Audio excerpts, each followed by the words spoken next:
Mengapa kamu harus selektif dalam memilih teman? Tolong dengarkan penjelasan ini sampai akhir ya, supaya kamu nggak salah paham. Jadi gini, dalam dunia spiritualitas, sangat nyata adanya law of ciprat, hukum kecipratan. Cara berpikir, pola perkataan, perilaku, itu sangat-sangat bisa nular, bisa kecipratan. Sebelum saya bahas yang mendalam, saya berikan contoh yang gampang deh. Jangankan perkataan, jangankan perilaku. Menguap saja bisa nular. Ingat nggak kejadian kamu lagi di kereta, di bus, atau di angkutan umum lainnya? Sering terjadi, orang samping kita nguap, kita ikutan nguap. Kok bisa?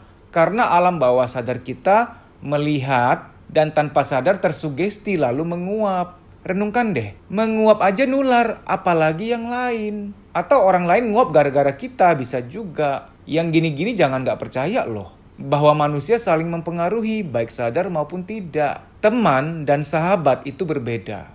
Kita berteman sama siapa saja, boleh, silahkan. Tapi kita butuh teman dekat yang disebut sahabat. Pilih teman yang terbaik untuk semakin dekat sama kamu untuk menjadi sahabat. Kenapa harus pilih-pilih? Gini loh ya, coba kapan-kapan saya sodorkan ke kamu sop ketek ular. Silakan dimakan. Mau nggak makan?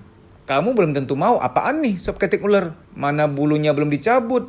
Saya kasih kamu jus kaktus. Silakan minum. Kamu mungkin nggak mau minum. Hah? Kaktus dibikin jus? Aman nggak nih? Beracun nggak nih? Kan kamu nggak tahu. Makanan dan minuman saja tentu kamu akan pilih-pilih. Malah kadang-kadang makanan yang memang secara umum diterima, tapi di orang tertentu nggak bisa, dia nggak boleh makan itu. Contoh, mama saya meninggal karena diabetes. Saya sangat mengurangi manis. Dan mungkin kamu nggak percaya, saya sudah 4 tahun nggak makan nasi putih. Saya ganti tahu pengenyangnya. Tahu itu selalu menu wajib, menjadi pengenyang, pengganti nasi. 3 bibi saya meninggal karena diabetes juga. Saya kan harus jaga, nggak bisa enggak. Nah, makan aja kita pilih-pilih, harus hati-hati. Apalagi pertemanan. Loh mas, itu kan makanan sama teman hal berbeda. Siapa bilang berbeda? Malah pertemanan yang lebih harus dipilih. Teman itu untuk nafkah batin kita. Maka pilihlah teman dekat yang membangun jiwa kamu. Mengapa saya bilang pertemanan itu nafkah batin? Ya iyalah, dia mengatakan apa kita dengar. Dia melakukan apa kita lihat. Itu kan masuk ke batin kita. Batin kita kan dinafkahi oleh 2 hal, apa yang kita dengar dan apa yang kita lihat. Maka harus memilih apa yang kita dengar, memilih apa yang akan kita lihat. Telinga kita tidak diciptakan Tuhan untuk mendengar semuanya. Penuh kamu, ngeheng kamu, kalau semua kamu mau dengar. Mata juga, Tuhan tidak menciptakan mata untuk melihat semua hal. Maka harus jaga pandangan. Di dunia ini gak ada orang super kuat, tapi orang yang mampu menempatkan diri. Di sini aku nggak mau lihat, di situ aku nggak mampu dengar, maka aku menghindar. Nah kalau orang yang nggak ngerti ilmu begini dianggap sombong. Ih sombong lu ya, nggak mau ngumpul-ngumpul sama kami lagi, nggak mau ngegeng sama kami lagi. Bukan nggak mau kumpul-kumpul, tapi geng ini kalau kumpul-kumpul apa? Gibahin orang, jelek-jelekin orang, memfitnah orang. Kita kan berada pada kumpulan itu rasanya nggak enak gitu loh, kayak ketenangan kita sirna. Law of ciprat itu sangat nyata loh. Orang yang suka ngeluh biasanya dia punya teman yang suka ngeluh juga. Orang yang sangat pemalas biasanya karena temannya juga pemalas. Itu saling menularkan. Orang yang suka marah-marah juga bisa karena pertemanan loh. Gitu-gitu nular loh. Pernah nggak kamu dengar kata-kata, idih deket-deket sama dia lama-lama gue jadi pemarah juga nih. Ya toh? Ya iya. Law of ciprat bukan barang baru, ini barang kuno, barang purba. Dari zaman dahulu kala hukum ini sudah berlaku secara alamiah. Mau kamu akui kek, mau kamu nggak akui, mau kamu percaya nggak percaya, hukum ini sedang berlangsung sampai kapanpun. Frekuensi itu nular. Saya berikan poin simpelnya ya. Kan katanya kamu mau bahagia, kan katanya kamu mau hidup tenang, katanya kamu mau sukses. Ya tolonglah jaga nuansa hati kamu, jaga nuansa pikiran kamu. Menjaga nuansa hati dan pikiran kan dari mata dan telinga.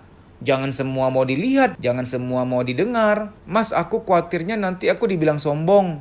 Nah begini ya, Ada suatu ilustrasi yang kamu harus ingat baik-baik supaya kamu tidak merasa nggak nyaman ketika dianggap sombong dalam hal ini ketika milih-milih teman dijadikan sahabat. Saya berikan contoh ya, misalkan saya pelihara hamster.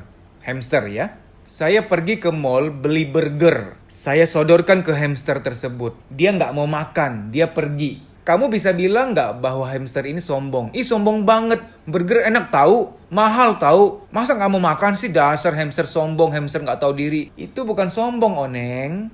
Bukan sombong, Japra. Bukan makanan dia. Makan dia nggak mau makan. Contoh lagi, misalkan kamu piara ayam. Kamu kapan-kapan bikin perkedel tuh. Kamu lempar ke ayam.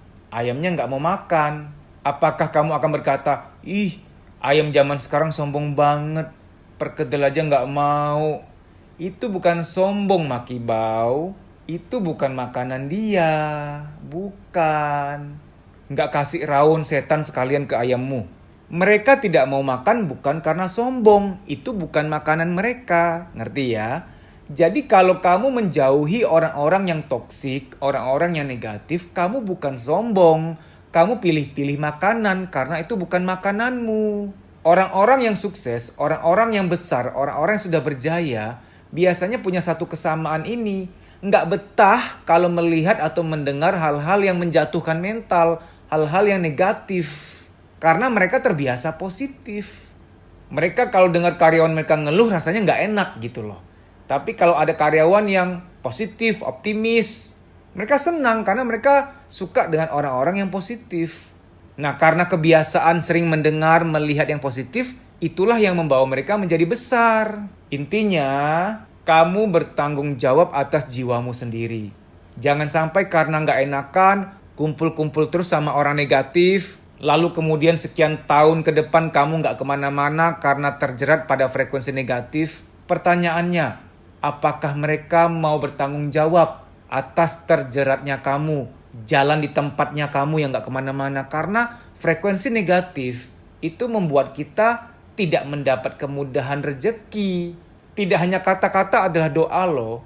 Nuansa hati kita, nuansa pikir kita, semangat kita, kepositifan kita, itu juga bagian dari doa. Kata-kata adalah doa, pikiran adalah doa, perasaan adalah doa.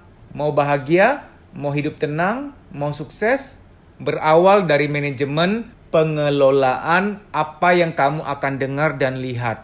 Pilih teman yang baik, yang positif untuk dekat dan kemudian jadi sahabat. Karena sahabat yang positif itu perlu sebagai charger untuk ngecas frekuensi kita. Gitu ya. Semoga video ini bermanfaat. Terima kasih.